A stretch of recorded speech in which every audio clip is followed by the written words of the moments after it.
साथियों नमस्कार, मेरा नाम है पवन कुमार। आपका स्वागत है हमारे इस कार्यक्रम में, वो भी बुलंद आवाज के साथ। हमारे साथ जो शख्स हैं, पहले उनका परिचय जान लेते हैं। जी मैम। नमस्कार पवन, मैं पूजा सिंह हूँ। मेरा पत्रकारिता के क्षेत्र में 22 साल का रिश्ता है और मेरठ से बिलोंग करती हूँ मैं और लखनऊ में रहती हूँ, यहाँ काम करती हूँ। जी तमाम विषयों पे बात करेंगे। पहले हम पूजा जी से बात करेंगे कि मेरठ से लखनऊ के सफ़र के बीच में आपने तमाम एनजीओ में काम किया, तमाम महिलाओं से मुलाकात की, क्योंकि मैंने जाना है कि मैंने जब देखा कि आपने महिला विंग को भी मजबूत किया। क्या कारण था, क्या दिक्कतें आई? देखिए, सबसे पहली चीज़ तो यह है कि अगर हम बात महिलाओं की करें तो आप ये देखिए कि जो मैंने महसूस किया। पवन, मैं एक चीज़ आपको अपने बारे में बताऊं कि मैं अगर आपसे बात कर रही हूँ पर्सनली तो भी, मैं मीडिया पर बात करूँ तो भी, चैनल पर बात करूँ तो भी, मैं बात सिर्फ वही करती हूँ पवन जो मैंने ज़िंदगी में महसूस की है। अच्छा। जिसका मैंने तजुर्बा किया है, जिसका मैंने अनुभव किया है। सिर्फ सुनी सुनाई बातों पर मैं कभी ना तो विश्वास करती ना बोलती। मैंने जो निजी ज़िंदगी में बचपन से लेकर के आज तक महिलाओं की कंडीशन देखी है, हम बात चाहे कितनी भी कर लें कि आज महिलाएं बहुत आगे हैं, बहुत ये कर लिया है, वो कर लिया है, लेकिन हकीकत इसके मतलब विपरीत है। आज भी महिलाएं, आप ये समझ लीजिए, चाहे बेशक वो पढ़ लिख रही हैं, बेशक वो जॉब कर रही हैं, बेशक वो व्यवसाय कर रही हैं, तमाम ऊंचे पदों पर हैं, प्राइवेट सेक्टर में है, गवर्नमेंट सेक्टर में है, तमाम जगह पर मीडिया में है, लेकिन उनकी जो कंडीशन है, अंदर से जो कंडीशन है, जब बात डिसीजन लेने की आती है, जब बात अधिकारों की आती है, तो आज भी महिलाएं पीछे कर दी जाती हैं। मैं आपको बताऊं, समाज में आप यकीन नहीं करोगे कि ऐसी ऐसी महिलाएं मैंने देखी हैं, मतलब खुद से मैंने बात की है उनसे। डॉक्टर है, डॉक्टर एक बहुत प्रतिष्ठित पेशा कह लीजिए, डेजिग्नेशन कह लीजिए। समाज में डॉक्टरों को ईश्वर की तरह से देखा जाता है ना। डॉक्टर होते हुए भी वो डोमेस्टिक वायलेंस का शिकार है, अपने जख्म मेकअप से छुपा करके जी और क्लिनिक पर आती है।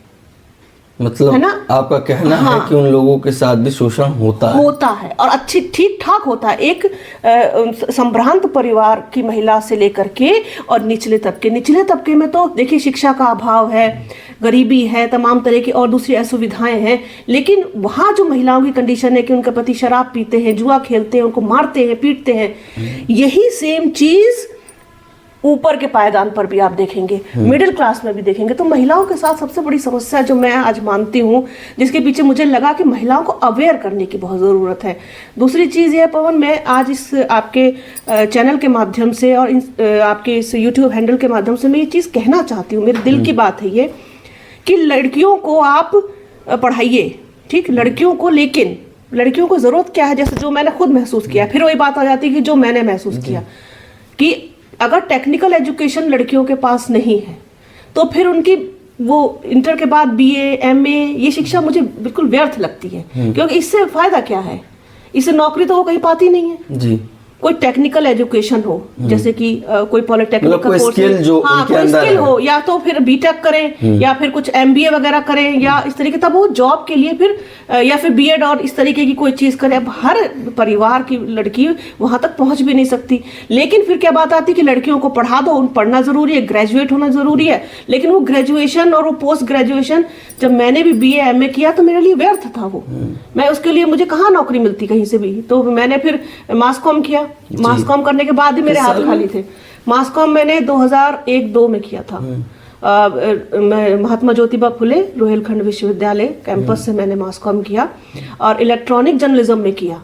उस जमाने में बहुत एक नया एडवांस कोर्स था, 2 जगह पे होता था, या तो जामिया में होता था या फिर रोहिलखंड यूनिवर्सिटी में होता था। बहुत कम लोग इस फील्ड में जाते थे और आपसे भी कई लोग कह रहे होंगे कि यार इसमें कोई स्कोप तो है। हाँ, स्कोप नहीं है। और वास्तव में ये बात कहीं ना कहीं सच भी साबित हुई कि जर्नलिज्म के कोर्स को जितना एडवांस होना चाहिए था, जितनी उसको इम्पोर्टेंस मिलनी चाहिए, तो वो मिली नहीं। क्योंकि बहुत सारे लोग, देखिए, पत्रकारिता कोई ऐसी चीज नहीं थी कि जब मैंने किया था कोर्स, हम इंटर्नशिप के लिए जाते थे तो वहाँ जो मीडिया हाउसेज है उसमें बैठे हुए लोग कहते थे कि क्या पत्रकारिता की भी कोई पढ़ाई होती है? पत्रकारिता तो कोई नहीं पढ़ता है, ये तो हम लोग स्किल्स होती हैं लिखने की और इसकी तो ये जन्मजात होती है, इसकी पढ़ाई करने की क्या जरूरत है? हाँ, तो उसी हिसाब से लोगों की सोच रही और उसी हिसाब से फिर उस चीज को उतना मतलब फुटेज जिस तरीके से मिलना चाहिए था इस कोर्स को वो नहीं मिल पाया। ये चीज आपने भी नोटिस की होगी, आज भी जो बच्चे कर रहे हैं, कितने बच्चे मीडिया हाउसेस में जॉब पाते हैं? आप बिल्कुल, आज भी मीडिया हाउस के हालात ये हैं, जब बच्चे को आप मौका नहीं देंगे तो वो इंटर्नशिप नहीं करेगा, वो फ्रेशर है तो आपको एक्सपीरियंस चाहिए, वो कहाँ से लाएगा? खैर,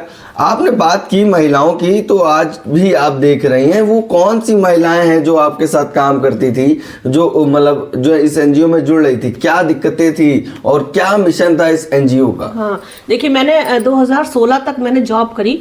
मैं यही बाराबंकी के कॉलेज में पढ़ाती थी। 2013 में मेरी जॉब लगी थी यहाँ, और जॉब की वजह से ही मेरा लखनऊ आना हुआ। इससे पहले मैं 2009 में भी लखनऊ थी, तो वहाँ साल भर रह करके मैं वापस से मेरठ चली गई थी कि वहाँ पर जो है बीएड एमएड करा मैंने वो पूरी जर्नी है, वो जर्नी मेरी बहुत स्ट्रगल भरी रही है। तो ये फिर जॉब मैंने 2013 में यहाँ ज्वाइन की, 2016 में छोड़ दिया, क्योंकि प्राइवेट सेक्टर में बहुत एक्सप्लॉयटेशन है, बिल्कुल है ना। आपसे काम बहुत ज्यादा करवाते हैं और उस हिसाब से आपको उतना आपके काम को भी महत्व नहीं मिलता, फिर पैसे भी कम मिलते। तो मैंने सोचा कि मैं अपना एक एनजीओ एस्टेब्लिश करती हूँ, क्योंकि मुझे एक जुनून था अंदर से कि मुझे कुछ करना है, मतलब महिलाओं के लिए करना है और जो बच्चे हैं उनके लिए करना है, तो वो उसके लिए एक बैनर होना चाहिए ना। किस बैनर के तले करोगे? मतलब आप सोशल वर्क करने जा रहे हो तो कोई बैनर तो होना चाहिए। फिर मैंने अपनी सोसाइटी रजिस्टर करवाई मेरठ से, progressive women welfare society. Progressive women welfare society. Okay जी। मगर एक पूजा सिंह जी हैं जो जाट समाज से बिलोंग करती, क्या मतलब तब भी उनको ये चीजें दिख रही थी? अरे जाट समाज, देखिए मैं जाट समाज से हूँ, बहुत सारे लोग जाट समाज से देखेंगे भी इस चीज को। लेकिन देखिए लड़कियों की जब बात आती है तो फिर वही बात आती है कि वो चाहे जाट समाज हो, चाहे ब्राह्मण समाज हो, चाहे वैश्य समाज हो, चाहे कोई भी समाज, चाहे दलित समाज हो, वहां पर लड़कियों के लिए बहुत रिस्ट्रिक्शंस हैं।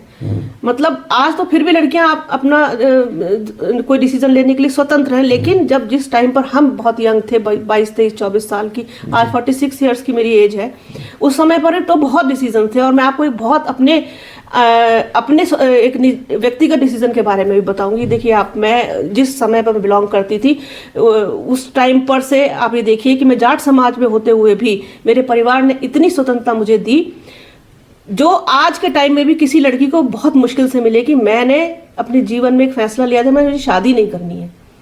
मैंने शादी नहीं की, और उसमें मेरे पिता ने मेरा बहुत सहयोग किया। बोले जो तुम करना चाहती हो करो, हम जबरदस्ती तुम्हारे साथ कुछ नहीं करेंगे, कि भाई हम जबरदस्ती को प्रेशर तुम्हारे ऊपर बनाए कि शादी करो, कल को तुम ना निभा पाओ या ना निभ पाए, होता है ये चीजें, क्योंकि आपका काम ऐसा था कि काम था। और फिर मुझे कुछ करना था, कुछ ऐसा। फिर मुझे लगता था कि मैंने अगर इस समय पे शादी कर ली तो फिर वो परिवार और सब चीजें आड़े आएंगी, फिर वो स्वतंत्रता नहीं मिलेगी काम करने की। आज मैं देखो पवन स्वतंत्र हूँ, मैं चाहे पत्रकारिता के क्षेत्र में काम करूं, चाहे मैं सामाजिक क्षेत्र में काम करूं, मैं यहाँ से लेकर लंदन तक होके आई हूँ। तो मुझे वो स्वतंत्रता इसी वजह से मिली। मैं ये मैसेज बिल्कुल नहीं देना चाहती कि शादी नहीं करनी चाहिए, लेकिन मैं एक चीज बता रही हूँ कि जो स्वतंत्रता की बात आती है, जो निर्णय लेने की बात आती है, उसमें जाट समाज से भी आते हुए मैंने ये निर्णय लिया। बात सिर्फ देखिए सोच की होती है, वो किसी भी समाज की हो सकती है, जाट की भी हो सकती है, किसी की भी हो सकती है।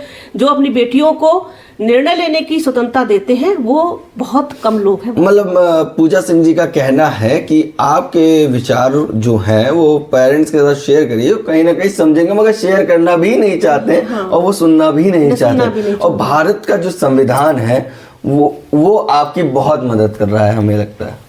जी बिल्कुल, संविधान ने तो सारे राइट ही दिए हैं। संविधान के प्रति तो मैं बहुत नतमस्तक होकर के ये बात कहती हूँ कि जो भी कुछ आज लड़कियों के पास है, चाहे वो शिक्षा का अधिकार हो, चाहे स्वतंत्रता का अधिकार हो, बोलने का अधिकार हो, कुछ भी हो, वो सिर्फ और सिर्फ संविधान की वजह से है। और उसके लिए बाबा साहब के हम बहुत बहुत आभारी और ऋणी रहेंगे कि उन्होंने लड़कियों के लिए, महिलाओं के लिए जो स्टेप लिया था, उसका फायदा आज तक मिल रहा है। आप ये देखिए, चाहे शिक्षा हो, चाहे नौकरी हो, कहीं भी हो, अगर कोई बात आती है, आपको कोई परेशान करता है, आपको कोई रोकता है, टोकता है, तो आप एक हवाला दे सकते हो कि ये हमको संवैधानिक अधिकार है। जी। तो मैं बात एक कहूँगा आपसे, मैं कॉलेज के नाम नहीं लूँगा, 2 कॉलेज 2 पढ़ाइयाँ, दोनों के विचार अलग थे, मगर दोनों जगह एक हादसा हुआ मेरे साथ कि टीचर ने ये कहा और दोनों पे मैं भड़का कि भारत का जो संविधान है जिसके कारण सबको आरक्षण मतलब दलित समाज को आरक्षण मिलना, महिलाओं को वो हक नहीं मिल पाया, उसमें महिला जवाब दे रही कि हाँ बाबा साहब का जो आरक्षण था भारतीय संविधान में उसकी वजह से उनको है जो वो नहीं मिल पा रहा है, क्या बोलते हैं, एक्सप्लॉयटेशन। क्या इसको कैसे देखती हैं? मैंने कहा कि आप अगर आज बोल पा रही हो तो कहीं ना कहीं आज़ादी है तो वो भारत का संविधान है, बाबा साहब ने दिलाया है। क्या इस बात से आप कुछ बताएंगे? देखिए पवन, मैं इस चीज़ से मतलब एग्री नहीं करती कि जिस तरीके से बोला है कि महिलाओं को उतनी स्वतंत्रता नहीं है। महिलाओं को बात सिर्फ संविधान की नहीं है। महिलाओं को आप चलिए संविधान को आप अभी एक तरफ रखिए उठा करके, आप शिक्षा को भी एक तरफ कर दीजिए। आप ही बताइए, आपका घर आपको कितनी स्वतंत्रता देता है? आपको आपके पेरेंट्स कितनी स्वतंत्रता देते हैं? आप ये देखिए कि नियम तक अलग अलग घर में, लड़के के लिए कुछ और नियम, लड़कियों के लिए कुछ और नियम जी। तो आप ये तो संविधानिक चीज तो बाद में आएगी ना, जब आप शिक्षक में आ गए, आप फिर नौकरी के लिए आ गए या बात आरक्षण की आ गई, तो ये चीज तो बाद में है। आप जरा पहले से देख लीजिए। आपको बताती हूँ बहुत छोटी सी बात, हमारे समाज में लड़कियों के साथ खान पान तक में भेद होता था, तब भी होता था, आज भी होता है। आपने भी ये चीज कहीं सुनी होगी, आपने ना सुनी हो ना देखी हो, लेकिन मैंने देखी है। दूध लड़कों को देंगे, लड़कियों को नहीं देंगे, क्योंकि लड़कों को ज्यादा जरूरत है, वो मेहनत करते हैं, लड़कियों को नहीं जरूरत। लड़की क्या करेगी खा के पी के?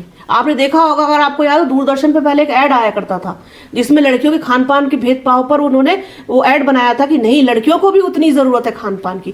तो शुरुआत भेदभाव की तो आपके घर से हो रही है। बात आप सभी लड़की है, खाना बनाना सीखे, खाना बनाना सीखे, और इसको क्या जरूरत है? लड़के तो नौकरी करते हैं, पढ़ाई करते हैं, मेहनत करते हैं। बहुत बदलाव आया है पवन, लेकिन अभी और बहुत बदलाव की जरूरत है। आप समझ रहे, डिजास्टर लेवल पर बदलाव की जरूरत है। हालांकि पहले लड़कियों को नहीं पढ़ने दिया जाता था, आज हर समाज का व्यक्ति अपनी बेटियों को पढ़ा रहा है। इतना चेंज तो आया, और ये किसकी वजह से? शिक्षा की प्रति जो जागरूकता है वो डेफिनेटली संविधानिक तरीके से भी आई है, और जिस तरीके से अब लोग जागरूक हुए हैं, शिक्षा के प्रति लोगों ने उसका महत्व समझा है, तो ये कहीं ना कहीं इसमें संविधान की बहुत बड़ी भूमिका है, इसे आप डिनाई नहीं कर सकते। बिल्कुल। और शादी के बाद अपनी हक की लड़ाई भी आप भारतीय संविधान के तहत लड़ सकते हो। बिल्कुल सही बात है। शादी के बाद भी जिस तरीके से बहुत सारे केसेस थे, मतलब मेरे पास तो अगर तुम बैठ के सुनोगे तो तुम्हें सुबह से शाम तक हो जाएगी, क्योंकि मेरे फादर जो थे वो पुलिस विभाग में थे और डीएसपी के पद से वो रिटायर हुए, तो उनके जमाने में से ही बहुत तमाम किस्से वो हम लोगों से शेयर किया करते थे। हमारे परिवार में देखो ये एक चीज बहुत अच्छी मुझे मिली, इसके लिए मैं बहुत थैंकफुल हूँ ऊपर वाले की, कुदरत की, कि मेरे को ऐसी फैमिली मिली। हाँ, वो बताते थे कि आज ये हुआ, इस केस में ये हुआ, ये दहेज की वजह से लड़की को प्रताड़ित किया गया, इस वजह से हत्या हो गई, या इसलिए हो गई, क्यों सुसाइड कर लिया, तमाम चीजें फिर मैंने देखी। अब जब मैं जर्नलिज्म में आ गई, बरेली से मैंने शुरुआत करी थी, जर्नलिज्म में आ गई तो फिर वहां पर भी तमाम केसेस देखे। फिर जब सोशल एक्टिविस्ट के तौर पर खुद को इंट्रोड्यूस किया तो फिर तमाम तरीके के केसेस थे। सोशल एक्टिविस्ट में एक बात और मैं पूछूंगा, तमाम सोशल एक्टिविस्ट हैं जो कह रहे हैं कि हम लोग न्याय देंगे और हम तो अपने हक की लड़ाई कर रहे हैं, मगर जब राजनीतिक तौर पे आते हैं उनके विचार बदल जाते हैं। उसको कैसे देखें? और आपकी तरफ से राजनीतिक तौर पे आपका आइडल कौन है? देखिए, राजनीतिक तौर पर मैं, होता है ना किसी का एक आइडियल, तो देखिए अगर मैं सबसे पहले तो मैं अगर किसी को इस देश के प्रति देखिए, अगर महिलाओं के लिए एक सशक्त, उसके लिए आप देखें तो मैं इंदिरा गांधी के बाद जो है, अगर मैं किसी को मानती हूँ अगर मैं महिलाओं में, तो वो हमारी बसपा सुप्रीमो मायावती हैं। क्योंकि देखिए उन्होंने भी जिस तरीके से महिला होकर के, ये चीज मुझे बहुत प्रेरणा पहले से मुझे इस चीज के लिए मिली, उन्होंने जो निर्णय लिया, उन्होंने भी देखिए विवाह नहीं किया है, वो भी अविवाहित है, और अपने आप को पूरा समर्पित कर दिया समाज के प्रति। भले ही चाहे वो उनको कितना भी लोग कहते हो कुछ भी, लेकिन उससे कोई फर्क नहीं पड़ता। उनकी पर्सनैलिटी है। जब आप इस तरीके का कोई डिसीजन लेते हैं तो फिर आपको आलोचना भी सहनी पड़ती है। तो मैं ये कह सकती हूँ स्पष्ट रूप से कि इंदिरा गांधी और बसपा सुप्रीमो मायावती, ये मेरे लिए आइडियल है। और अगर इन दोनों से भी मैं बढ़कर किसी को मानती हूँ कि समाज के प्रति अगर किसी ने अपना पूरा जीवन समर्पित किया तो वो मदर टेरेसा है, डेफिनेटली। जी, अच्छा, वो तो आज के समय में अगर देखा जाए, क्योंकि ये लोग तो जा चुके हैं, अभी जीतता जागता एग्जाम्पल है मायावती जी। मायावती के विचारों में और बाकियों के विचारों में क्या फर्क देखती है? देखिए मायावती जी की सबसे अच्छी बात मुझे लगती है कि वो सबके लिए बात करती हैं। ये बात करना मुझे पसंद है, क्योंकि मैं भी उसी तरीके से सबके लिए बात करती हूँ। उसमें आपके दलित भी हो गए, आदिवासी भी हो गए, पिछड़े भी हो गए, अल्पसंख्यक भी हो गए, किसान भी हो गए, मजदूर भी हो गए, महिलाएं भी हो गई। तो इन सब की कौन बात करता है? आप बताओ, आप किसी का भी उठा करके देख लीजिए स्पीच, कोई एक स्पेशली जब लुभाना होता है दलितों को तो फिर सिर्फ दलित की बात करते हैं। जब पिछड़ों, अभी देखिए पिछड़ा वाला आरक्षण में हर पार्टी, चाहे वो कांग्रेस हो, चाहे समाजवादी पार्टी हो, चाहे राजद हो, ये सब पिछड़ा पिछड़ा बोल रहे हैं ना उसमें आपका किसान है, किसानों के साथ क्या कुछ इस सरकार में हुआ आपने भी देखा। तो कहीं ना कहीं बेटी बचाओ बेटी पढ़ाओ और मैं लड़की हूँ लड़ सकती हूँ ऐसे आइडियल पे काम किया जा रहा है। काम किया जा रहा है, लेकिन कितना कितना किस लेवल पर काम किया? बेटी बचाओ बेटी पढ़ाओ, आप ये देखिए इनके जो टाइम पीरियड है 10 साल का, उसमें महिलाओं के प्रति जो ग्राफ है क्राइम का, वो उठा के देख लीजिए कितना ज्यादा बढ़ा है। और कहने को तो, हालांकि देखिए मैं इसके लिए महिलाओं के प्रति क्राइम हो रहा है, इसके लिए मैं किसी सरकार को जिम्मेदार नहीं मानती हूँ। ये मेरा अपना मान है। मैं कहने लग जाऊं कि सिर्फ बीजेपी इसके लिए जिम्मेदार है या कांग्रेस जिम्मेदार नहीं, इसके पीछे सोच जिम्मेदार है। किसी महिला को आप किस नजर से देख रहे हैं, किस से देख रहे हैं, इसके लिए देखिए बहुत सारी और दूसरी चीजें जो है जिम्मेदार है। लेकिन हम सरकार से उम्मीद क्या करते हैं? आपका जो लॉ एंड ऑर्डर है वो सख्त होना चाहिए। वो ये नहीं कि आपका कोई नेता है, आपकी पार्टी का है और उसने कोई गलत काम महिला के साथ किया है, उसका उत्पीड़न किया है किसी तरीके से, तो आप उसके लिए नरम रवैया रखें। ये नहीं, आपके लिए लॉ एंड ऑर्डर सबके लिए बराबर होना चाहिए, उसको सरकार मजबूत करे। एक भय होना चाहिए कानून का लोगों में कि अगर हम ये करेंगे तो हमारे साथ ये हो सकता है, हमें सजा हो सकती है। अभी देखिए जो महिलाओं के साथ हुआ उसके बाद, हाँ, वो ब्रजभूषण सिंह वाला जो केस है, उसमें आप देखिए इनकी पोल खुल गई, बेटी बचाओ बेटी पढ़ाओ, उसको संरक्षण दे रहे हो आप। कोई महिला खिलाड़ी अगर कोई आरोप लगा रही है इस लेवल की कि वो अंतरराष्ट्रीय लेवल की खिलाड़ी है और मेडल लेकर के आई है आपके देश के लिए, तो आप ही समझिए कि वो यूं ही तो नहीं कुछ बोल रही होगी ना। अच्छा, एक एक्टिविस्ट जो ओरिजिनल एक्टिविस्ट होता है उसकी सोच कहीं ना कहीं एक आइडल से मिलती है, तो जिसपे आपने बताया। मैं बात कर लूं अब, आप पहले पत्रकारिता की, ठीक है, उसके बाद एनजीओ बनाया, आदमी शिक्षण कार्य भी किया। हाँ, उसके बाद फिर वापस पत्रकार, मतलब मैं इस चीज को थोड़ा सा कहना चाहूंगा कि होता क्या है, जब आदमी पत्रकारिता से दूसरी लाइन जाता है तो कोई वजह होती है, फिर वापस आने में और राजपथ के साथ आने में कैसा अभ्यास मिला? हाँ। अभ्यास क्या मिला और क्या सीखने को मिला? राजपथ से कैसे जुड़ा हुआ? देखो पवन, मैं जैसे मैंने पहले ही बताया कि मैं कुछ करना चाहती थी, कुछ ऐसा हो जो समाज के लिए समर्पित हो, देश और समाज के लिए। तो मैंने अपना पूरा जीवन इसी को समर्पित किया। सबसे पहले तो समर्पित कर दिया, उसके बाद फिर मैंने मास कॉम करने का निर्णय लिया। फिर क्या हुआ कि मुझे ना किसी भी संस्थान में कोई अच्छी नौकरी नहीं मिली।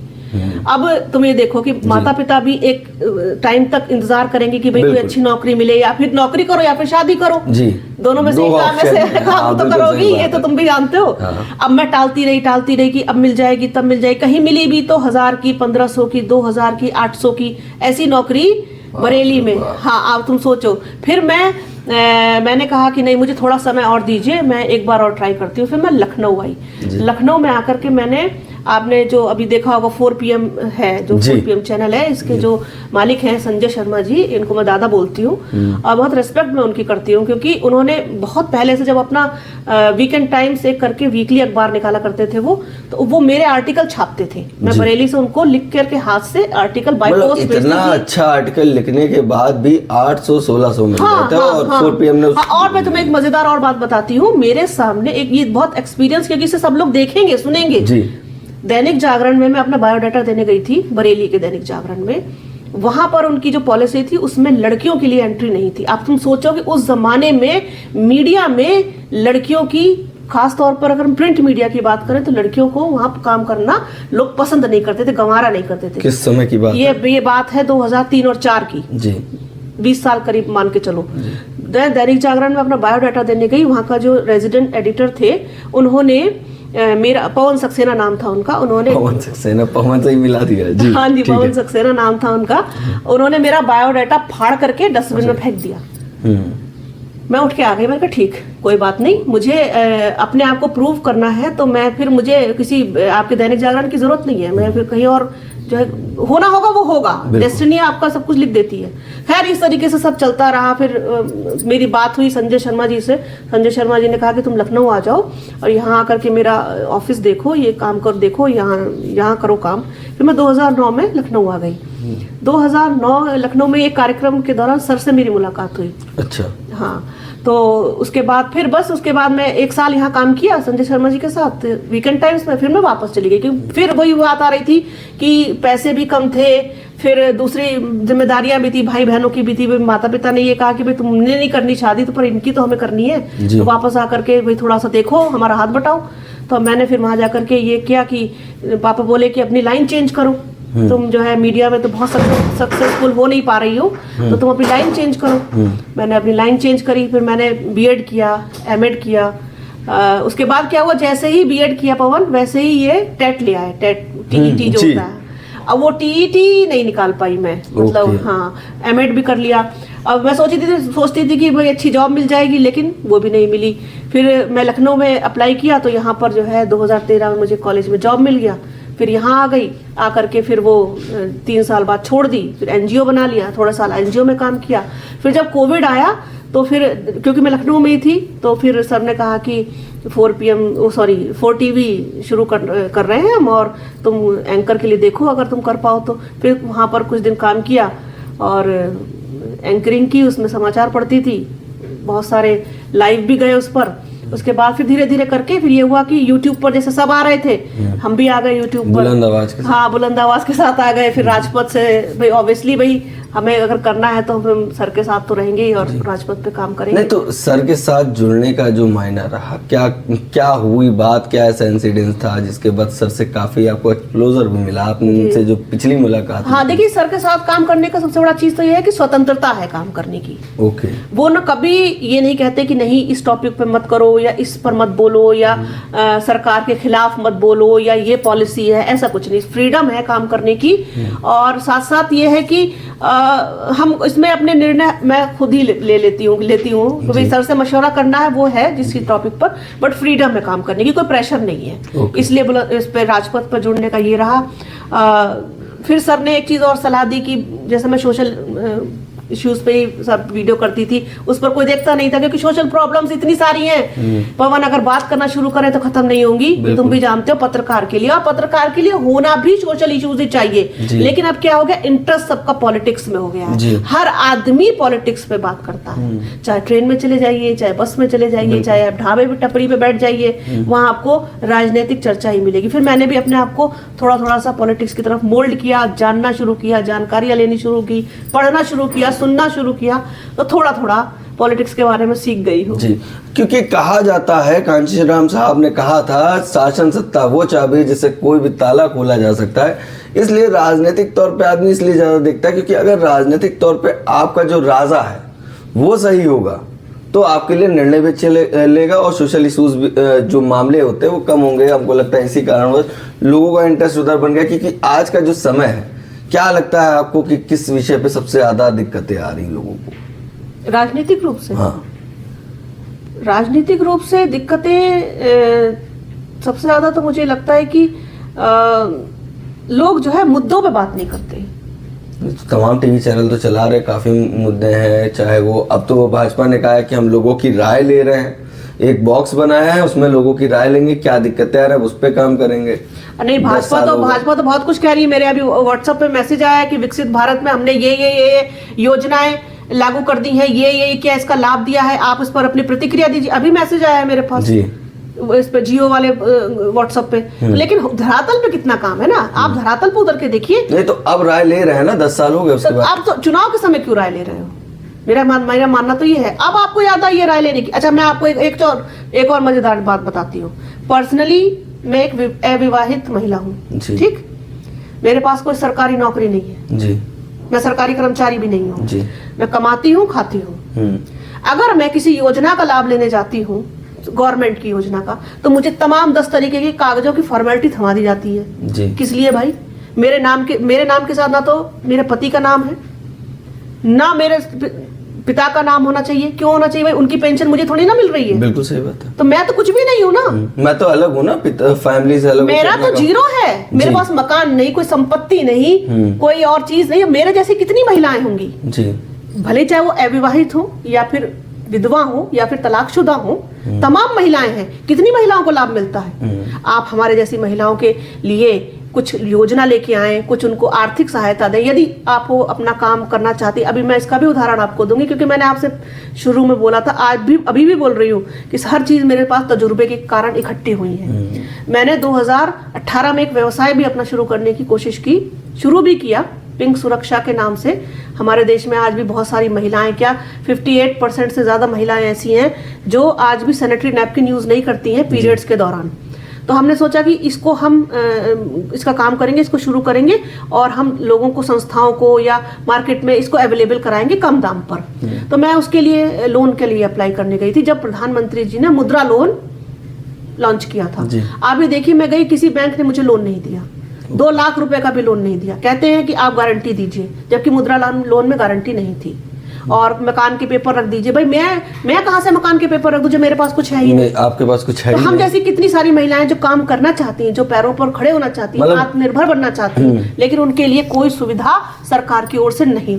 आपका कहना है कि जो क्लॉसेस ये बनाते हैं उसमें कुछ ऐसी लाइंस होती हैं जिसको कोई महिला पार कर ही नहीं सकती, नहीं कर सकती। चाहे युवा कोई भी हो, उसके साथ यही दिक्कत आ रही है। और एक चीज और ये है, चाहे युवा हो महिला, चाहे अधेड़ हो महिला, कैसी भी महिला हो, सिर्फ महिला ही नहीं, और भी तमाम ऐसे लोग हैं। अब जैसे इन्होंने वो एक कौन सा नाम भूल रही हूँ मैं, जिनके वो विश्वकर्मा करके एक योजना भी लेकर के आए थे। तो वहाँ एक मेरा सर्वेंट है वहाँ मेरठ में मम्मी के पास, वो बोलने लगा कि मुझे दिलवा दीजिए थोड़ा बहुत। तो उसमें भी तमाम लोगों को मिल गया लोन, लेकिन उस बेचारे गरीब को, उसको भी लोन नहीं मिला। वो तो बहुत मजदूरी करने वाला पेंटर आदमी है। तो ये सिर्फ इनकी कथनी और करनी में, सिर्फ यही नहीं, सरकार कोई भी हो, मतलब धरातल पर उसका कोई उपयोग, धरातल पे कोई उपयोग नहीं, चाहे कोई भी सरकार आ जाए। सिर्फ इनकी मैं बात नहीं कर रही हूँ, मैं तो सेटिस्फाइड किसी से भी नहीं हूँ जी। केंद्र की अगर सरकार की बात की जाए, महंगाई देख लीजिए आप, बेरोजगारी देख लीजिए आप, है ना, महिलाओं के प्रति आप संवेदनशीलता देख लीजिए।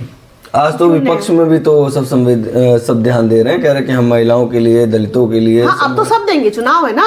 अच्छा, अब तो सब ध्यान देंगे। मेरा मुद्दा ही यही है, मैं किसी भी पार्टी के मैं फेवर में होती नहीं हूँ, मैं किसी के लिए भी, मेरा तो काम है सवाल करना आपसे। भाई आप बताइए कि आपने इतना जीरो लेवल पर क्या काम किया जी।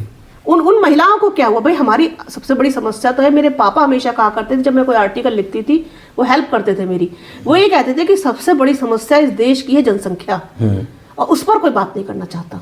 सारी समस्याएं आप ये देखिए जुड़ करके आखिरकार जुड़ती तो वहीं से है ना जी। हमारे साथ पूजा जी थी, तमाम मुद्दों पे उन्होंने बात कही। और मैं बता दूं, पूजा सिंह जी की बात नहीं है, ये पूजा जी एक एनजीओ चलाती है, तमाम महिलाओं से इनकी आज भी मुलाकात है। जो दिक्कतें, जो प्रॉब्लम एक आम इंसान झेलता है, उन विषयों पे इन्होंने बताया और बखूबी जवाब दिया, और कहीं ना कहीं ये बताया जो भी दिक्कतें हैं। कुछ कहना चाहते हैं? हाँ, मैं एक इंसिडेंट आपके साथ और शेयर करना चाहूंगी कि 2017 की बात है। एक महिला हमारे एनजीओ के थ्रू मदद मांगने आती है।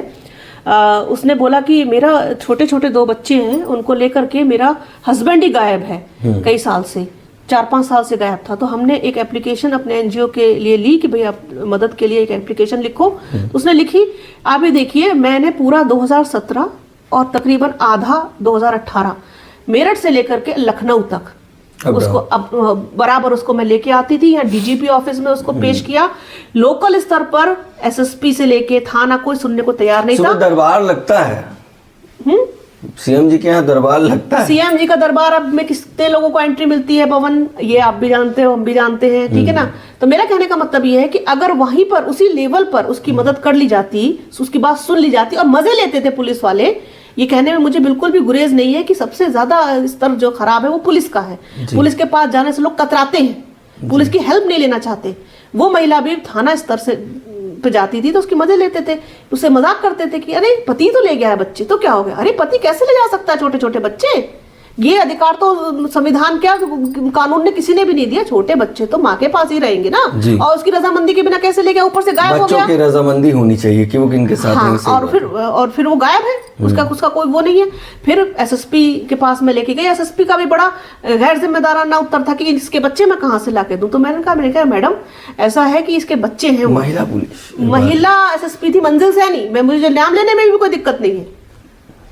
कहीं इसके बच्चे मैं कहाँ से लाके दूं। मैंने कहा मैडम लाके देने पड़ेंगे, बच्चे हैं, कोई खिलौना थोड़ी है कि मार्केट से दूसरा खरीद लें। जी। एक समझ वक्त रहे? चाहे एक माँ ही जानती है उस बच्चे को पैदा करने में जो पीड़ा होती है, इसके बाद जो लगा होता है। थाना पुलिस, फिर इधर, फिर डीजीपी ऑफिस से, फिर लोकल स्तर पर भी कहलवा सुनवा करके प्रेशर बना के उसी महिला ने फिर लोकेशन बताई अपने पति की, तब जाकर पुलिस ने रेड की, बच्चे मिले, बच्चे फतेहपुर से बरामद किए गए। जी।